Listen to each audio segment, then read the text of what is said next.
High নমস্কার বন্ধু, good morning. আমি চন্দ্র মল্লিক। তোমরা দেখছো আমার ইউটিউব চ্যানেলে তোমাদের সকলকে স্বাগত। বন্ধুরা, তোমরা কেমন আছো? আশা করছি তোমরা সবাই খুব ভালো আছো। আমিও খুব ভালো আছি। বন্ধুরা, আজকে আমি 17ই ডিসেম্বর শিক্ষা, চাকরি ও খেলা পেপার থেকে কারেন্ট অ্যাফেয়ার্সগুলো তোমাদের সঙ্গে খুব সুন্দরভাবে আলোচনা করার চেষ্টা করব, বোঝানোর চেষ্টা করব। বন্ধুরা, এই কারেন্ট অ্যাফেয়ার্সগুলো দেওয়া আছে 10th ডিসেম্বর থেকে 16th ডিসেম্বর পর্যন্ত। আজকে আমরা এটা পার্ট 2, এর আগে পার্ট 1 করেছিলাম। তোমরা যারা পার্ট 1 দেখোনি বা মিস করে চলে গেছো, দেখো পার্ট 1 লিঙ্ক ডেসক্রিপশন বক্সে দেওয়া আছে। তোমরা সেখান থেকে পার্ট 1টা দেখে নাও, তারপরে পার্ট 2টা দেখবে। বন্ধুরা, পার্ট 2-এতে বেশ কিছু কারেন্ট অ্যাফেয়ার্স তোমাদের সঙ্গে খুব সুন্দরভাবে আলোচনা করার চেষ্টা করবো। তোমাদের সেই কারেন্ট অ্যাফেয়ার্সগুলো বুঝতে হলে, মনে রাখতে হলে অবশ্যই শেষ পর্যন্ত মন দিয়ে ভালো করে শুনতে হবে, দেখতে হবে। যদি মনে থাকে, যদি বুঝতে পারো, তবেই লাইক করবে, শেয়ার করবে, সাবস্ক্রাইব করবে। আর যদি কোথাও ফল্ট থাকে, কিচ্ছু করার দরকার নাই, ডিসলাইক করে দেবে। এবং কোথায় ফল্ট আছে, কেন ভালো লাগেনি, অবশ্যই কমেন্ট বক্সে কমেন্ট করে জানাবে। তারপরে তোমরা অবশ্যই নিজের বন্ধুর সঙ্গে শেয়ার করতে ভুলবে না। তো দেখে নাও আজকে পার্ট 2 এর কারেন্ট অ্যাফেয়ার্সগুলো। বন্ধুরা, আজকে আমাদের পার্ট টু শুরু হচ্ছে এখান থেকে। ভালো করে শুনবে তোমরা শেষ পর্যন্ত। প্রথম কারেন্ট অ্যাফেয়ার্স, বিরাটকে স্পর্শ করলেন উইলিয়ামসন। আইসিসি টেস্ট র্যাঙ্কিংয়ে বিরাট কোহলিকে স্পর্শ করলেন কিউই অধিনায়ক কেন উইলিয়ামসন। ওয়েস্ট ইন্ডিজের বিরুদ্ধে 251 রানের ইনিংস খেলে র্যাঙ্কিং টেবিলে দ্বিতীয় স্থানে উঠে আসেন তিনি। এখন বিরাট ও উইলিয়ামসনের ছবিটা দেখতে পাচ্ছ, কেন উইলিয়ামসনের ছবি আছে। উইলিয়ামসনের পয়েন্ট 886, 911 পয়েন্ট নিয়েই শীর্ষে আছেন স্টিভ স্মিথ। টেস্টে বোলারের তালিকায় আছেন ভারতের জসপ্রীত বুমরা 9 নম্বরে। অলরাউন্ডারের তালিকায় আছেন তৃতীয় স্থানে রয়েছেন রবীন্দ্র জাদেজা। ভালো করে শোনো, রিপিট দিচ্ছি। বিরাটকে স্পর্শ করলেন উইলিয়ামসন। আইসিসি টেস্ট র্যাঙ্কিংয়ে বিরাট কোহলিকে স্পর্শ করলেন কিউই অধিনায়ক কেন উইলিয়ামসন। ওয়েস্ট ইন্ডিজের বিরুদ্ধে 251 রানের ইনিংস খেলেই র্যাঙ্কিং টেবিলের দ্বিতীয় স্থানে উঠে আসেন তিনি। এখন বিরাট ও উইলিয়ামসনের পয়েন্ট 886, 911 পয়েন্ট নিয়ে শীর্ষে আছেন স্টিভ স্মিথ।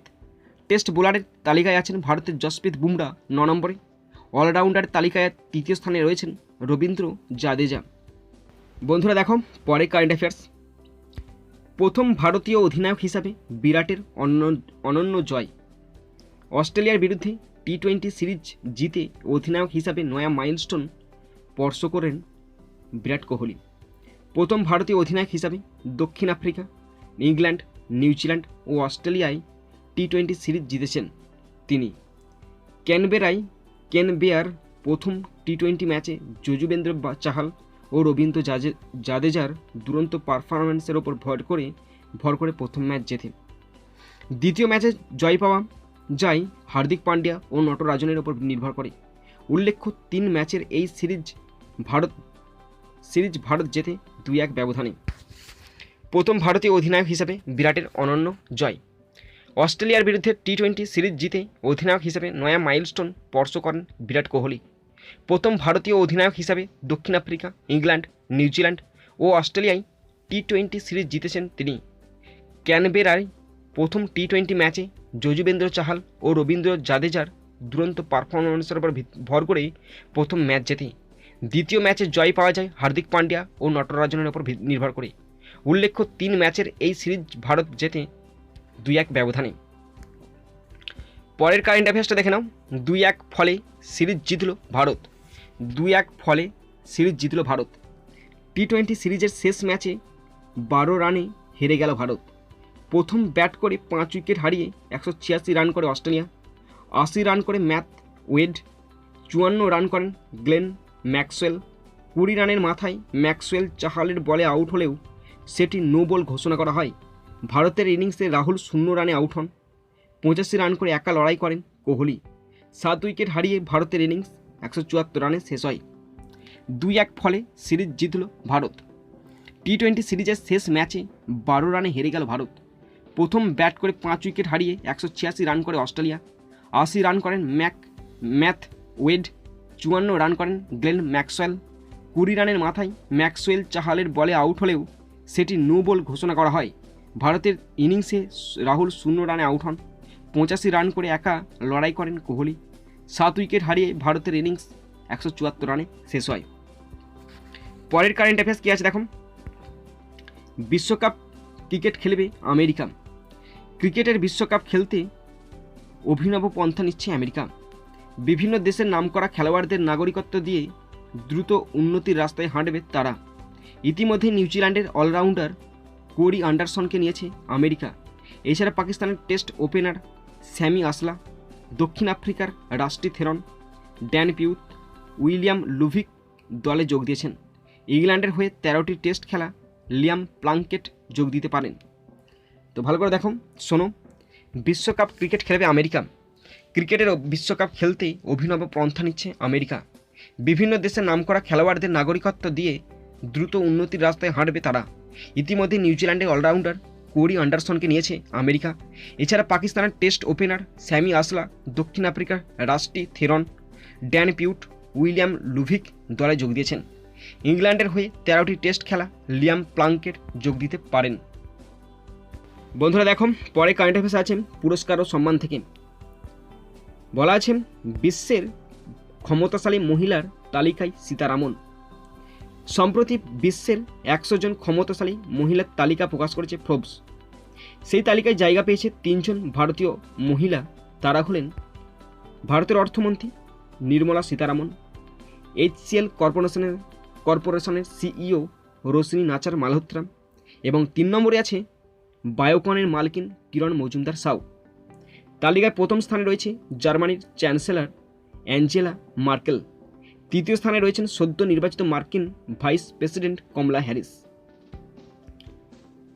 বিশ্বের ক্ষমতাশালী মহিলার তালিকায় সীতারামন। সম্প্রতি বিশ্বের 100 জন ক্ষমতাশালী মহিলার তালিকা প্রকাশ করেছে ফোর্বস।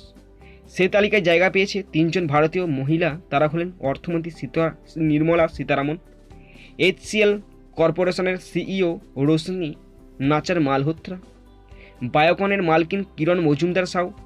তালিকায় প্রথম স্থানে রয়েছে জার্মানির চ্যান্সেলর অ্যাঞ্জেলা মার্কেল।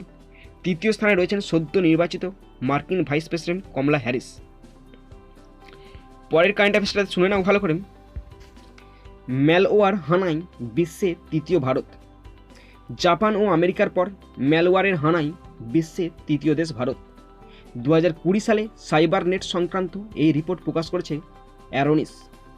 রিপোর্টে বলা হয়েছে প্রতি মাসে প্রত্যেক 1000 ক্লায়েন্টে ম্যালওয়্যার ডিটেকশন 1168। পাশাপাশি আবার 2020 সালের তৃতীয় কোয়ার্টারের রিপোর্ট অনুযায়ী মেজ র্যানসামওয়্যার ডিটেকশনের হার পেয়েছে 7.8%। র্যানসামওয়্যারের হানা এই মুহূর্তে ভারতের সবথেকে বেশি পরিমাণে হচ্ছে। ম্যালওয়্যার হানায় বিশ্বে তৃতীয় দেশ হচ্ছে ভারত। জাপান ও আমেরিকার পর ম্যালওয়্যার এর হানায় বিশ্বে তৃতীয় দেশ ভারত। 2020 সালে সাইবার নেট সংক্রান্ত এই রিপোর্ট প্রকাশ করেছে অ্যারোনিস। রিপোর্টে বলা হয়েছে প্রতি মাসে প্রত্যেক 1000 ক্লায়েন্টে ম্যালওয়্যার ডিটেকশন 1168। পাশাপাশি আবার 2020 সালের তৃতীয় কোয়ার্টারের রিপোর্ট অনুযায়ী মেজ র্যানসামওয়্যার ডিটেকশনের হার পেয়েছে 7.8%। র্যানসামওয়্যারের হানা এই মুহূর্তে ভারতের সবথেকে বেশি পরিমাণে হচ্ছে বলে সূত্রের খবর। বন্ধুরা পরের টপিকটা দেখো, বিজ্ঞান ও প্রযুক্তি থেকে দেওয়া আছে। বিজ্ঞান ও প্রযুক্তি থেকে পরের টপিকটা দেওয়া আছে। প্রথম কারেন্ট অ্যাফেয়ার্স, মঙ্গল গ্রহে অক্সিজেন তৈরি করবে নাসা। মঙ্গল গ্রহে অক্সিজেন তৈরির পন্থা আবিষ্কারের দাবি নাসার। আগামী 2030 সালে তারা লাল গ্রহে মানুষ পাঠানোর প্রস্তুতি নিচ্ছে। এর জন্য প্রায় 5 বছর সময় লাগবে। এই দীর্ঘ সময়ের জন্য অক্সিজেন পাঠানো সম্ভব নয়। তাই কার্বন ডাইঅক্সাইড থেকে অক্সিজেন তৈরি করার যন্ত্র মক্সিকে কাজে লাগানো যেতে পারে। মঙ্গলে মাত্র 0.13% অক্সিজেন আছে। 96% হলো কার্বন ডাইঅক্সাইড। সেখানে পৃথিবীতে মোট গ্যাসের 21% হলো অক্সিজেন। মঙ্গল গ্রহে অক্সিজেন তৈরি করবে নাসা। মঙ্গল গ্রহে অক্সিজেন তৈরির পন্থা আবিষ্কারের দাবি নাসার। আগামী 2030 সালে তারা লাল গ্রহে মানুষ পাঠানোর প্রস্তুতি নিচ্ছে। এর জন্য প্রায় 5 বছর সময় লাগবে। এই দীর্ঘ সময়ের জন্য অক্সিজেন পাঠানো সম্ভব নয়। তাই কার্বন ডাইঅক্সাইড থেকে অক্সিজেন তৈরি করার যন্ত্র মক্সিকে কাজে লাগানো যেতে পারে। মঙ্গলে মাত্র 0.13% অক্সিজেন আছে। 96% হলো কার্বন ডাইঅক্সাইড। সেখানে পৃথিবীর মোট গ্যাসের 21% হলো অক্সিজেন।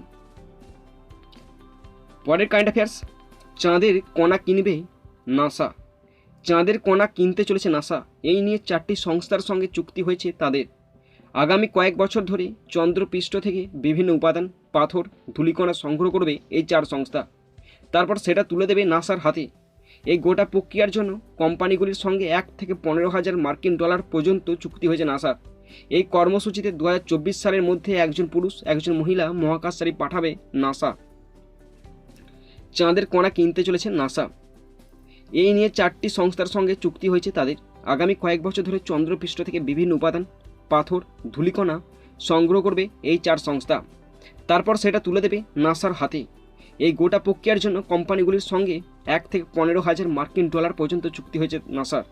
এই কর্মসূচিতে 2024 সালের মধ্যে একজন পুরুষ একজন মহিলা পাঠানোর কথা আছে নাসার। বন্ধুরা দেখো পরে কারেন্ট অ্যাফেয়ার্স। শনি ও বৃহস্পতির যুগলবন্ধী দেখা যাবে 21শে ডিসেম্বর। 21শে ডিসেম্বর বিরল মহাজাগতিক দৃশ্য দেখা যাবে পৃথিবী থেকে। ওই দিন সূর্যাস্তের পর শনি ও বৃহস্পতি গ্রহ দুটিকে প্রায় পাশাপাশি দেখা যাবে। খালি চোখে দুটি গ্রহের মধ্যে তফাৎ যদিও ধরা পড়বে না, প্রায় 400 বছর পর মহাকাশে এমন যুগলবন্দি দেখতে পাওয়া যাবে। এই ঘটনা শেষ দেখা গিয়েছিল 1623 সালের 23শে জুলাই। তারও আগে এই ঘটনা দেখা গিয়েছিল 1226 সালে। শনি ও বৃহস্পতির যুগলবন্দি দেখা যাবে 21শে ডিসেম্বর। 21শে ডিসেম্বর বিরল মহাজাগতিক দৃশ্য দেখা যাবে পৃথিবী থেকে। ওই দিন সূর্যাস্তের পর শনি ও বৃহস্পতি গ্রহ দুটিকে প্রায় পাশাপাশি দেখা যাবে। খালি চোখে দুটি গ্রহের মধ্যে তফাৎ যদিও ধরা পড়বে না, প্রায় 400 বছর পর মহাকাশে এমন যুগলবন্দি দেখতে পাওয়া যাবে। এই ঘটনা শেষ দেখা গিয়েছিল 1623 সালে 23শে জুলাই। তারও আগে এই ঘটনা দেখা গিয়েছিল 1226 সালে। পরের কারেন্ট অ্যাফেয়ার্স দেখো। পিছিয়ে যাচ্ছে ইসরোর গগনযান উৎক্ষেপণ। করোনার প্রভাব পড়ল এবার ইসরোতে। পিছিয়ে যেতে চলেছে ইসরোর গগনযানের পরীক্ষামূলক উৎক্ষেপণ। ইসরোর প্রধান কে শিবন সংবাদ সংস্থাকে জানিয়েছেন, করোনার কারণে গগনযান উৎক্ষেপণের সূচি পিছিয়ে যেতে পারে। একই সঙ্গে পিছিয়ে যাবে আরও কয়েকটি প্রকল্প। ইসরোর আশঙ্কা 2022 সালের শেষের আগে এই প্রকল্প বাস্তবায়িত করা সম্ভব হবে না। এই প্রকল্প ট্রায়াল হওয়ার কথা ছিল এই বছর ডিসেম্বরে। পিছিয়ে যাচ্ছে গগনযান উৎক্ষেপণ। করোনার প্রভাব পড়ল এবার ইসরোতে। পিছিয়ে যেতে চলেছে ইসরোর গগনযানের পরীক্ষামূলক উৎক্ষেপণ। ইসরোর প্রধান কে শিবন সংবাদ সংস্থাকে জানিয়েছেন, করোনার কারণে গগনযান উৎক্ষেপণের সূচি পিছিয়ে যেতে পারে। একই সঙ্গে পিছিয়ে যাবে আরও কয়েকটি প্রকল্প। ইসরোর আশঙ্কা 2022 সালের শেষের আগে এই প্রকল্প বাস্তবায়িত করা সম্ভব হবে না। এই প্রকল্প ট্রায়াল হওয়ার কথা ছিল এবছর ডিসেম্বরতে। বন্ধুরা দেখো এরপরে আছে প্রয়াণ আছে। তো বিখ্যাত অভিনেতা মনু মুখোপাধ্যায়ের প্রয়াণটা আমি একবারই পড়ছি, কারণ সময়টা যাতে কম লাগে। ভালো করে শুনবে তোমরা। প্রয়াত হলেন বাংলা চলচ্চিত্র জগতের কিংবদন্তি অভিনেতা মনু মুখোপাধ্যায়। 1930 সালের 1 মার্চ কলকাতায় জন্মগ্রহণ করেন তিনি। 1969 সালে মৃণাল সেনের নীল আকাশের নিচে ছবির হাত ধরে বাংলা ছায়াছবিতে অভিষেক ঘটে তার। এরপর বাংলার বহু বিখ্যাত পরিচালকের ছবিতে গুরুত্বপূর্ণ চরিত্রে অভিনয় করেন তিনি। সত্যজিৎ রায়ের অশনি সংকেত ছবিতে অভিনয় করেছিলেন তিনি। এছাড়া তার অভিনীত উল্লেখযোগ্য ছবিগুলি হল গণদেবতা, মৃগয়া, শ্বেত পাথরের থালা, পাতালঘর, বাকিটা ব্যক্তিগত ইত্যাদি। সত্যজিৎ রায়ের জয় বাবা ফেলুনাথ ছবিতে মছলি বাবা এবং পাতালঘর ছবিতে গোবিন্দ অপয়ার চরিত্রে তার অভিনয় আজীবন মনে রাখবে বাঙালি। সমস্ত চরিত্রেই তিনি ছিলেন সমান স্বচ্ছন্দ। মঞ্চ, বড় পর্দা, ছোট পর্দা সর্বত্র অভিনয় করেছেন দাপটের সঙ্গে। একজন হাস্যকৌতুক অভিনেতা হিসাবে বাঙালির মনে দাগ কাটতে সক্ষম হয়েছিলেন তিনি। 2015 সালে টেলি সম্মান অ্যাওয়ার্ড অনুষ্ঠানে লাইফ টাইম অ্যাচিভমেন্ট অ্যাওয়ার্ড সম্মানে ভূষিত করা হয়েছিল তাকে। তার প্রয়াণে বাংলা চলচ্চিত্র জগতে শোকের ছায়া নেমে এসেছে। বন্ধুরা পরের প্রয়াণটাও আমি একবারই পড়ছি, ভালো করে শুনুন। আলেজান্দ্রো সাবেলা আলেজান্দ্রো সাবেলাম ছবিটা দেখতে পাচ্ছ তোমরা। প্রয়াত হলেন আর্জেন্টিনার জাতীয় দলের প্রাক্তন কোচ আলেজান্দ্রো সাবেলাম। 2021 নয় 2011 হবে। 2011 থেকে 2014 সাল পর্যন্ত আর্জেন্টিনার কোচ ছিলেন তিনি। 2014 সালের বিশ্বকাপে তার কোচিংয়েই আর্জেন্টিনা ফাইনালে উঠেছিল। হৃদরোগের কারণে এর পরের পাতায় আছে, পেজটা দেখাচ্ছি তোমাদেরকে। গত 2 সপ্তাহ ধরে তিনি হাসপাতালে ভর্তি ছিলেন। গত 8ই ডিসেম্বর শেষ নিঃশ্বাস ত্যাগ করেন। মৃত্যুকালে তার বয়স হয়েছিল 66 বছর। বন্ধুরা পরের আছে দেখো রবি পতবর্ধন। প্রখ্যাত বলিউড অভিনেতা রবি পতবর্ধন গত 5ই ডিসেম্বর হৃদরোগে আক্রান্ত হয়ে শেষ নিঃশ্বাস ত্যাগ করেন। হৃদরোগে আক্রান্ত হয়ে দীর্ঘদিন ধরে হাসপাতালে ভর্তি ছিলেন তিনি। মারাঠি ও হিন্দি ছবি মিলিয়ে 250টিরও বেশি ছবিতে অভিনয় করেছেন তিনি। তাজেব, তক্ষক, হামসে, বারকার কন এর মতো একাধিক হিন্দি ছবিতে অভিনয় করেছেন তিনি। তার প্রয়াণে বলিউড কলাকুশলীরা শোক প্রকাশ করেছেন। পরের প্রয়াণ অর্থাৎ যে ব্যক্তি মারা গেছেন, পাউলো রুসি। প্রয়াত হলেন 1982 সালে ইতালির বিশ্বকাপ জয়ের নায়ক পাউলো রুসি। দীর্ঘ রোগ ভোগের পর 64 বছর বয়সে শেষ নিঃশ্বাস ত্যাগ করেন তিনি। 1982 স্পেন বিশ্বকাপে 6 গোল করে সর্বোচ্চ গোলদাতা সোনার বুট জয় ইতালির বিশ্ব জয়ে গতি এনেছিলেন তিনি। 1978 ও 1982 সালের জার্সি গায়ে 9টি গোল করা রুসি ছিলেন রবার্তো বাজিও এবং ক্রিশ্চিয়ান ভিয়েরির সঙ্গে যুগ্মভাবে বিশ্বকাপে এখনও অবধি দেশের সর্বোচ্চ গোলদাতা। 1982 বিশ্বকাপ কোয়ার্টার ফাইনালে ব্রাজিলের বিরুদ্ধে রুসির হ্যাট্রিক ছিটকে দিয়েছিল টুর্নামেন্টের ফেভারিট সাম্বার দেশকে। ওই বিশ্বকাপে সেরা ফুটবলারও নির্বাচিত হয়েছিলেন রুসি। জুভেন্টাসের জার্সিতে 2টি সিরি এ খেতাব এবং একটি ইউরোপিয়ান কাপ ও একটি কোপা ইতালিয়া জিতেছিলেন রুসি। উল্লেখ্য 1982 সালে রুসির বিশ্বকাপ পারফরম্যান্সকে এখনও অবধি সর্বকালের সেরা একক পারফরম্যান্স আখ্যা দেওয়া হয়। প্রায় 1.5 দশকের দীর্ঘ ক্লাব কেরিয়ারে পুরোটাই ইতালিতে খেলেছেন তিনি। ফুটবল থেকে অবসর গ্রহণের পর স্কাই স্পোর্টস সহ একাধিক গ্লোবাল ওয়েবসাইটের বিশেষজ্ঞ হিসেবে কাজ করেছেন তিনি।